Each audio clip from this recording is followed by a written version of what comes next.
Hello दोस्तों, मैं हूं ऋतिक चौधरी आ चुका हूँ और एक नई वीडियो के साथ। तो आज मैं आपको बताने वाला हूँ विद्युत मोटर के बारे में। तो वीडियो को पूरा देखिएगा, लास्ट तक देखिएगा, जिससे आप समझ सके विद्युत मोटर क्या होता है।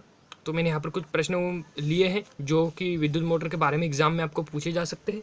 पहला पूछे लेगा वो आपसे, विद्युत मोटर का वर्णन कीजिए। मतलब विद्युत मोटर का आपको पूरा वर्णन करना है यहाँ पर।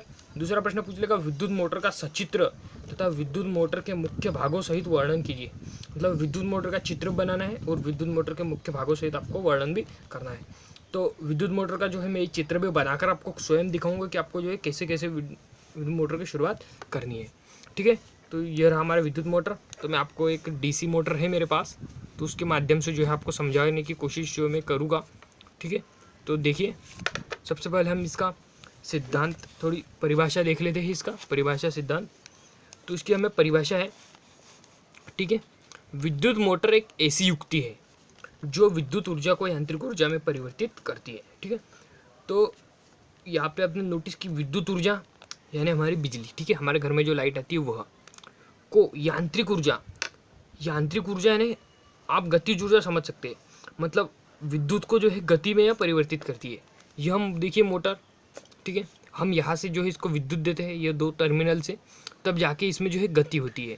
ठीक है, गति होती है तो ऊर्जा में परिवर्तित करती है। ठीक है, यांत्रिक ऊर्जा में परिवर्तित करती है। तो आपको इसकी परिभाषा याद कर लेना है। विद्युत मोटर एक ऐसी युक्ति है जो विद्युत ऊर्जा को यांत्रिक ऊर्जा में परिवर्तित करती है। अब आगे बढ़ते हैं। आगे हमें दिया हुआ सिद्धांत है, यह विद्युत चुंबकीय प्रेरण के सिद्धांत पर कार्य करता है। ठीक है, विद्युत चुंबकीय प्रेरण का सिद्धांत, तो विद्युत चुंबकीय प्रेरण का सिद्धांत यह होता है कि किसी धारावाही कुंडली पर आरोपित बलों के कारण कुंडली घूमती है। तो इसके अंदर एक आर्मेचर होता है मोटर के अंदर, तो इस पर हम विद्युत देते हैं, तो वह यह जो कुंडली यह घूमती है, तो यह होता है विद्युत चुंबकीय प्रेरण का सिद्धांत। तो यह विद्युत मोटर इस सिद्धांत पर कार्य करती है। आपको अगर विद्युत मोटर के बारे में पूछा गया तो आपको एग्जाम में परिभाषा, सिद्धांत और इसके बारे में लिखना है।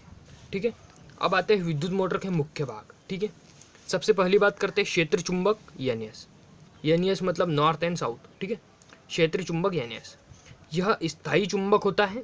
इसके स्थान पर प्राय विद्युत चुंबक का उपयोग किया जाता है। तो मैं आपको देखिए इस मोटर में चुंबक दिखा देता हूँ। मैं इसे खोलता हूँ, तो यह देखिए, यह ये आर्मेचर होता है इस मोटर का, जो मैंने आपको यह बताया था विद्युत चुंबकीय प्रेरण के सिद्धांत पर कार्य करता है। ठीक है, तो इसे हम अलग रख लेते हैं, जब इसका ज़रूरत पड़ेगी तब हम इसे ले लेंगे। तो देखिए इसमें ये चुंबक लगे हुए, देखिए ये मेरे पेन को खींच रहे हैं अपनी ओर। तो क्षेत्र चुंबक एनईएस यह स्थायी चुंबक होता है। मतलब यह स्थायी रूप से चिपके हुए हैं यहाँ पर। ये देखिए, मैं इसे निकाल नहीं सकता हूँ।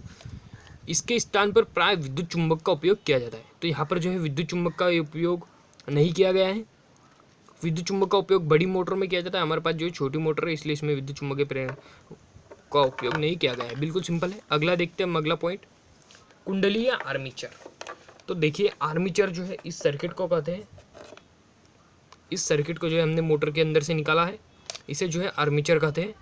कुंडली या आर्मेचर, इसमें नरम लोहे की फ्रेम, देखिए नरम लोहा, ये नरम लोहे, इसकी ये फ्रेम है, ये देखिए लोहा, फ्रेम के ऊपर, मतलब फ्रेम इसके ऊपर विद्युत रोधी चालक, मतलब यह तार।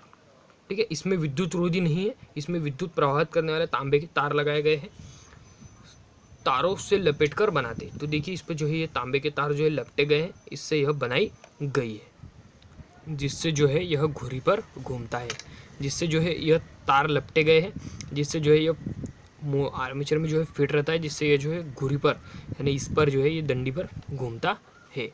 अब देखते हैं विभक्त सर्पी वलय। धातु के एक वलय को, तो ये देखिए धातु है, यहाँ पर ये इसे कहते हैं विभक्त सर्पी वलय को बीच से काट कर, मतलब यहाँ पर इसे इसके टुकड़े टुकड़े यहाँ पर फिट गए दो अर्धवृत्ताकार। तो ये देखिए यहाँ पर 2 नहीं 3 या 4 लगाए गए हैं, क्योंकि छोटी सी डीसी मोटर है। कुंडली के सिरे विभक्त वलय इन सर्पी वलय से अलग अलग जुड़े होते हैं। ठीक है, तो इनसे यह अलग अलग जुड़े हुए हैं, विभक्त सर्पी वलय। तो इसमें समझने की कोई बात नहीं है।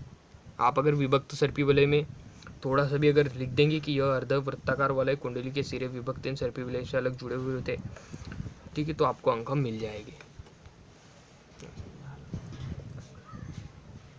अब आता है ब्रश की बात करते हैं हम। तो ब्रश जो है हमारे पिछले वाले भाग पर लगाए होते हैं।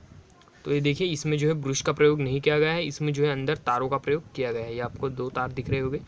तो कार्बन या धातुओं की पत्तियों से बने दोनों विभक्त सर्पिवलय के छूते रहते हैं। मतलब यहाँ पर जो है, यहाँ पर तारों का प्रयोग किया गया है, जो कि यह जो है इसके अंदर फंसता है, तो ये जो है इसे छूते रहते हैं, जिससे यह जो है इसमें विद्युत प्रवाह होती है और यह घूमते हैं।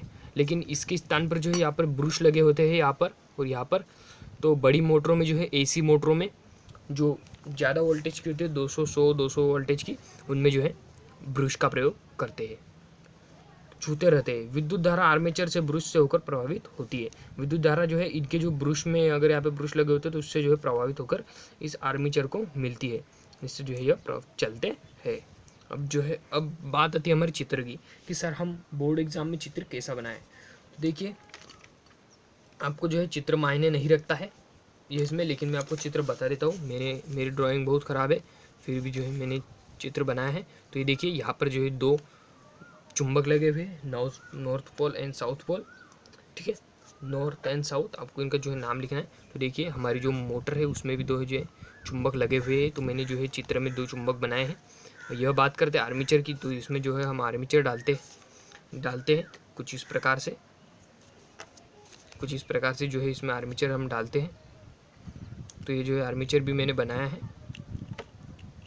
चित्र में। आपको जो है इसी प्रकार का चित्र बनाना है, या आप अपनी किताब में का भी चित्र बना सकते हैं। तो आर्मेचर के माध्यम से मैंने जो है ये चित्र बनाया है। यह जो आर्मेचर है, जो कि सी से बी की ओर और डी से ए की ओर घूमता है।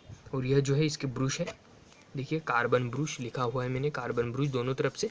और यह जो है हमारी बैटरी है, जिसको मैंने सबको नाम दे दिया है।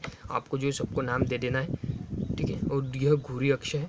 तो इस प्रकार का आपको चित्र है। अगर आपको यह, आप अपने मन से भी जो है चित्र बना सकते हैं, क्योंकि चित्र मायने नहीं रखता है। तो आशा करता हूँ आपको यह वीडियो जो है समझ में आ गया होगा। तो मिलते हैं हमने नई वीडियो में।